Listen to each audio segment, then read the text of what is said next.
Uzun saçlarımın sirrini sizlərlə bölüşürəm. Artıq 5 ildir ki, bu baxımı saçlarıma tətbiq edirəm və nəticəsindən çox da razıyam. Elədirsə, gəlin reseptə keçək. Bizə lazım olacaq məhsullar rozmarin bitkisi, zəncəfil və mixəkdir. 2 stəkan suyu qaynadacağımız qaba tökürük, üzərinə isə 3 yemək qaşığı rozmarin bitkisini əlavə edirik. Rozmarin bitkisinin qurusunu bütün apteklərdən rahatlıqla əldə edə bilərsiniz.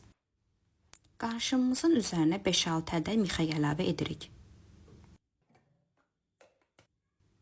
Son olaraq isə 2 incə dilim zəncəfili təmizləyib qarışımımıza əlavə edirik. Bu qarışımı dəmləyirik. Önəmli olan isə burada qarışımı qaynatmırıq. Sadəcə 20 dəqiqə ərzində dəmləyirik. Daha sonra isə soyunması üçün 3-4 saat ərzində gözləyirik. Mən adətən bir gecə qapalı bir yerdə gözlədirəm. Hazır olduqdan sonra isə qarışımı bir süzgəc vasitəsilə bir bankaya boşaldırıq. Bir həftə ərzində istifadə edə bilərsiniz. Rahat istifadəsi üçün isə mən bu daraqlı saç baxımı aparatından istifadə edirəm. İstifadə edəcəyim qədər qaba tökürəm və saçlarıma yalnızca diblərinə tətbiq edirəm. Mən hər gün tətbiq edirəm. Əgər siz yeni başlayacaqsınızsa, həftədə 2 dəfə başlamağınızı məsləhət görürəm.